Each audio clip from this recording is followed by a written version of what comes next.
Well, let's get more on that government report on race and ethnic disparities, which is expected to call for more time in school, as I was just saying, for children from disadvantaged backgrounds, and to say that the term BAME, to refer to people from black and ethnic minority groups, should no longer be used. Well, I'm joined now by Maurice Mcleod, who's Chief Executive of the social policy think tank Race on the Agenda. Very good to talk to you, Maurice Mcleod. Welcome to Sky News tonight. Let's start first of all with the term BAME, BAME. Do you think it's right that that is replaced? It just seems too broad a term, too catch-all. Yeah, no, I think that the use of the term BAME has been something that many people in my sort of sector, activists and campaigners, have been talking about for a while. And exactly as you said, it is very catch-all. When you generalise to that extent, you lose the specificity. So I'm really glad that that's part of this report. But you know, for a 9-month report to come out and basically offer a style guide, that's not what anyone was asking for. There were 250,000 people on the streets calling for an end to structural racism, not for a change in syntax. Okay, I mean, but do you think that is all it is, welcome as it is? And you know, just on that, I just want you to get me to say, do you think it was coined with the best of intentions? It, just as you say, encompassed just too many groupings? Yeah, absolutely. Yeah, I think it's important to say that the term BAME and lots of other terms that come and go as our understanding of race and power and things like that change. You know, these terms have changed over the years. I think it's important not to it's not about pointing a finger and going, oh, that's the wrong word, or you've offended anyone. It served its purpose when it was created. The purpose of it was to say everybody who isn't white, everybody who is experiencing racism is in this group. Now, what's become more and more apparent is that doing that just loses some of the detail. When you lose the detail, communities get left behind. Yeah, and mentioning detail, we should say the report hasn't formally been released yet. We've just got an awful lot of pre-information, so to speak, about it. So you think, right, okay, dealt with that issue, but that's clearly not the nub of the matter. You'd like to see more concrete recommendations and actions?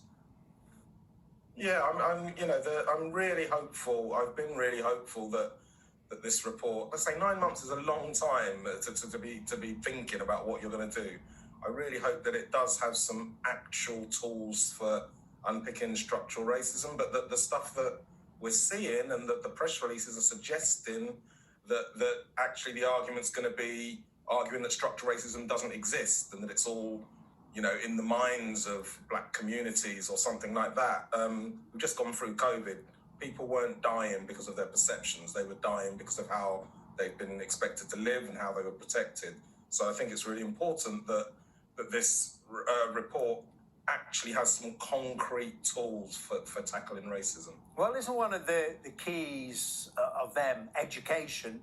And there are recommendations on that, on longer school hours, more schooling for those from disadvantaged communities, including from white communities. Yeah, I'm always slightly suspicious when a government that doesn't seem that interested really in working class white kids suddenly gets interested. And it's often only to use them as a comparison for working class black kids and to sort of have some sort of separation in the working classes. Now, of course, there are communities that are left behind, and you know, regardless of race and regardless of geography. So I think anything that bridges that gap is important. But I still don't like that it's positioned as has to be done for white working class kids. It's the same for black working class kids. Okay, so the sense here that this is window dressing. What would you like to see, Maurice Mcleod?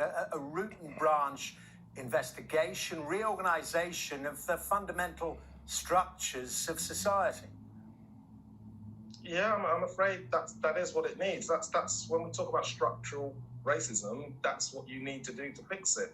The problems aren't, you know, one or two bad apples or someone using the wrong terms or someone. It's not. we're not talking about that. We're talking about the stuff that goes through so many of the institutions in our society. We've had lots of reports, you know, the Lammy report, the Windrush report, the Grenfell report. We've had lots of reports. We've got really good recommendations in them, and they've not been enacted. So let's start by actually doing some of the things that we said we were going to do. Okay, well, let's give people something to grasp onto then. But do what? You know, when you look and, you know, as you mentioned, all those reports detailing the structural racism in society and detailing institutions that are too white, too male, what practically and quickly, because you know, actions need to be taken, what needs to be done? Yeah, so, I mean, to be honest, there are a lot of recommendations in those reports. One of the things that's interesting that I haven't seen from this report, and I imagine at 200 odd pages it must be in there, is anything about criminal justice. There have been lots of suggestions about what can be done to improve fairness in the justice system. But in terms of specific recommendations, there are things like proper reporting on an ethnic pay gap. Now, I've heard that might be included in this report, but I'm not sure. But until we know that there's a gap, we can't do anything to tackle it. So some of that sort of work, you know, that would be quite easy, I think, to enact. And one of the problems with all these reports and others is oversight, isn't there? Is, well, okay, there's a big splash the day before it comes out, the day of, lots of discussions like we're having now, but you need relentless monitoring and follow-through. You do need relentless follow-through and monitoring. You need an organisation or someone that's accountable as well, which is why, I mean, I like the idea of there being, you know, a minister specifically who's going to make sure that whatever comes out of this report is enacted. I'm not sure that, you know, sometimes when it's a bit unsure about who owns a particular task, it sort of falls by the wayside and nothing really happens. As I said, there have been lots of reports. I hope this isn't just another passing phase where nothing actually happens. Okay, well, we'll wait to see the report in full. Maurice Mcleod, it's been a fascinating conversation. Thank you very much indeed for joining us on Sky News Tonight.